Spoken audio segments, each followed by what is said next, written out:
how can you learn Morse code? Let's find out.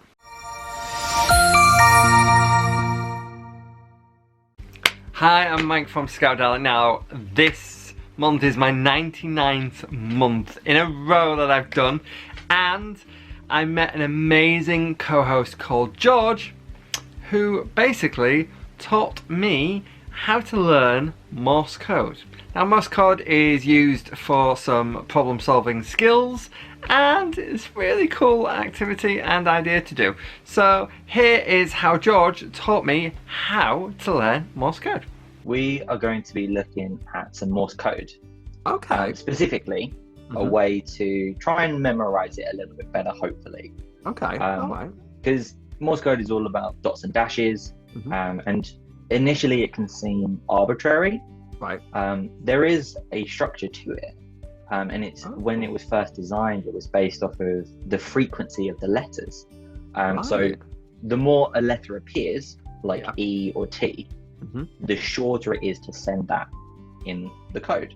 So as we'll see in a minute, E, which is the one that appears the most often, is just a singular dot, and then T, which is quite often as well, is a singular dash. So that's how it was originally designed. But when you're looking at an entire alphabet, it can seem a bit random. So hopefully this will make it a little bit easier to remember those. Okay, that's cool. You could have done this a few years back, because I'm sure people would have needed this at some point. But yeah, okay. So what do we need, or how do we learn this, or what can we do with? Because this is part of the Cubs badge, isn't it? It's one of they have to learn about Morse code and decode stuff. So what can they do? What do they need to do to learn this? I think for now, it's probably best to just have something to write on and something to write with, so we can make a note of all of these different things, and then you have it with you to remember or just practice whenever you like. Yeah. So we're going to go through the entire alphabet, A to Z. Right. And I'll show. I have a little flashcard that I've prepared earlier. Look at you! Your blue. Every co-host or most co-hosts. Most prepared co-hosts, may I point out to future co-hosts, have a Blue Peter moment. There are some that don't, or say that they don't have the materials. Dodgy that. I have a little flashcard. I have the dots and dashes that make up that particular letter, and underneath I've written the phrase that is going to help us.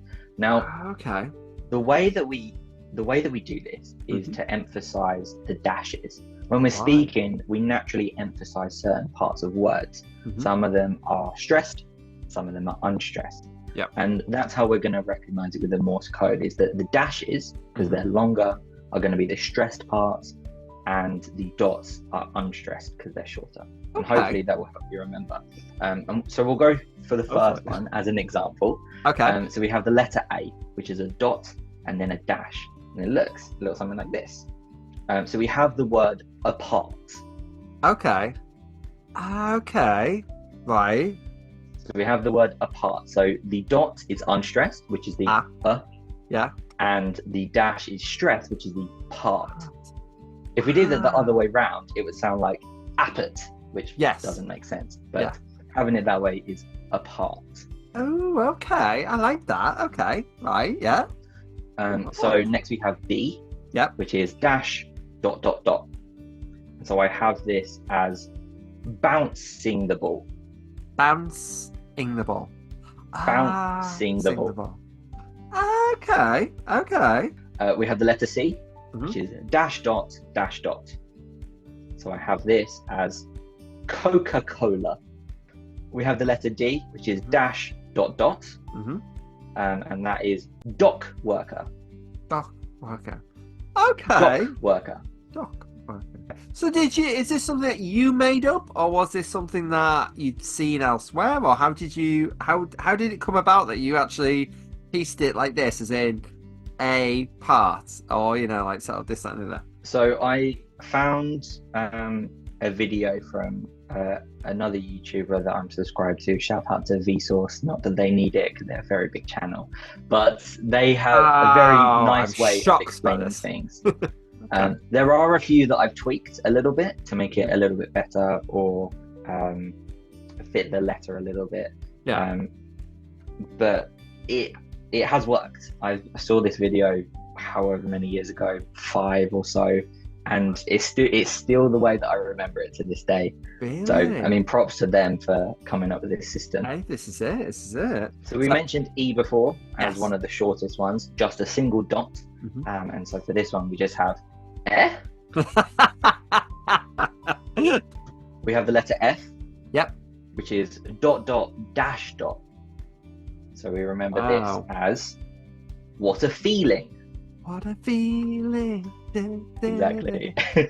Okay. We move on to G, Yep. which is dash dash dot, and we have good gravy.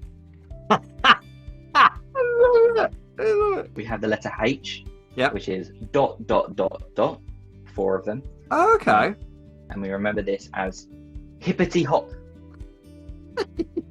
Hippity hop, which is dot dot, and this one is I. Nice and straightforward. You I. so know that people are going to be like, oh, there's no I in that. It's true, but Shocking. it still Comment works below. for me. Comment below. We move on to J, which is dot dash dash dash.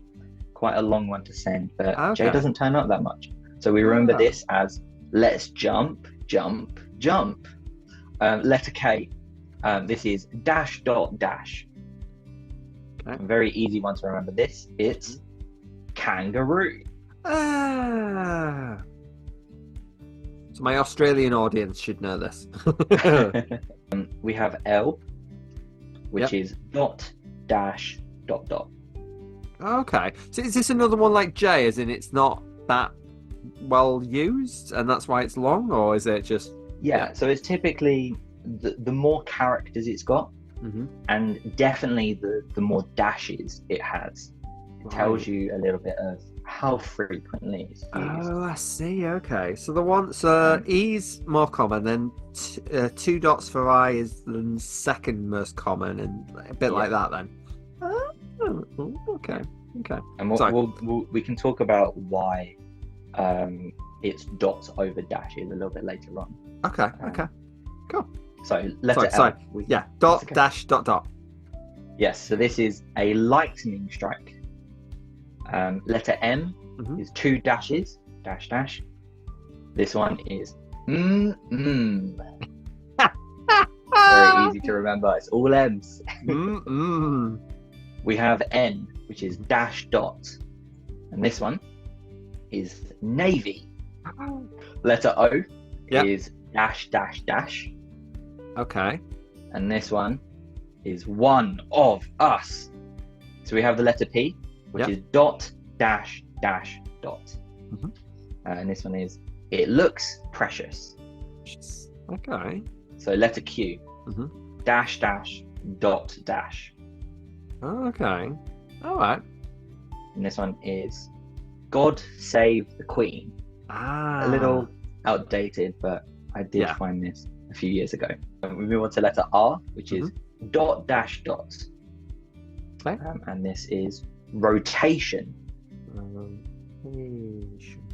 Letter S. Dot dot dot. Okay. All right. And very simple. It's just CCC. This is a better way, I think, of doing it with the younger sections, because it's very hard to make them remember or learn it. It's usually, here's a bit of card, here's what the letter is. Whereas this, it's doing it totally different. It's reminding them to think of like hippity hop. That's 4 dots. That's H. So you can match the visual of thinking about, is this a short word for a dot? Is it a long one for a dash? To the sound, and it creates that extra connection to help with the memory. Love it. Sorry, we're on to I. Apologies. We're on to I. The C word he could see, and all that he could see. Exactly, just like the song. Hey, this is good. The letter T, which is just a dash, and this one is tall. Okay. Yep. We have the letter U, which is dot dot dash. Yep. And this is underwear.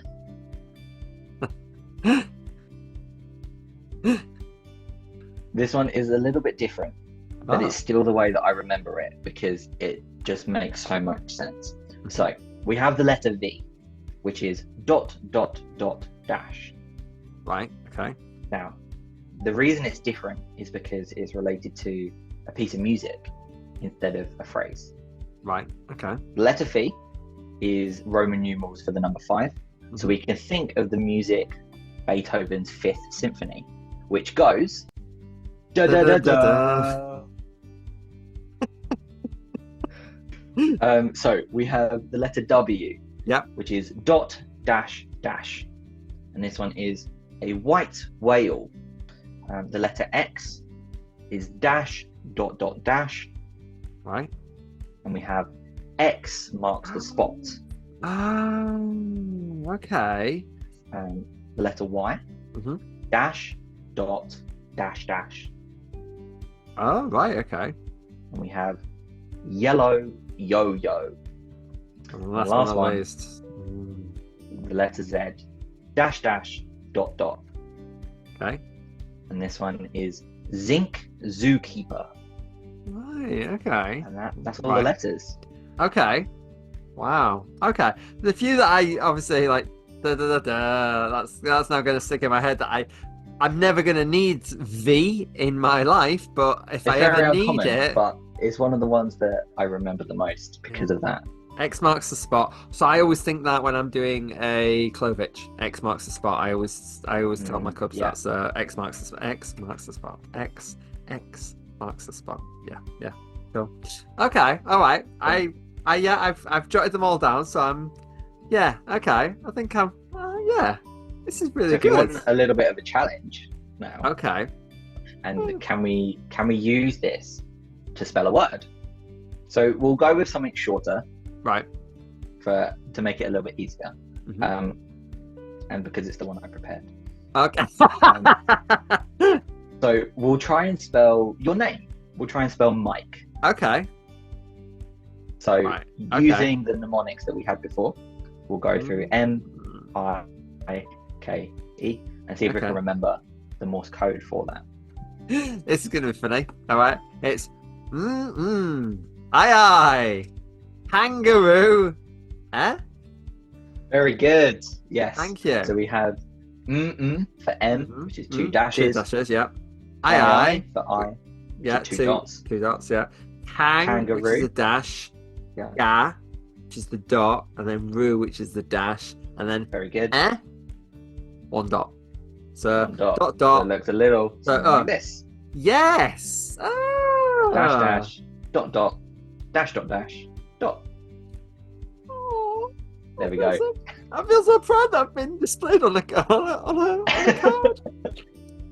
I knew this day would come. It's only got me to 99 episodes to finally get my name in a Morse code type way. So it's a different avenue. It's a different thing that obviously club leaders or if they are doing like sort of the Morse code or problem solving or things like that. It's really good to change it up a little bit and get them to think that way. So I think, this is absolutely amazing. I think that's great. I love it. Thank you. If you like this video, then obviously give it a thumbs up and share it around. Otherwise, I'll see you again soon for another one of these. Bye.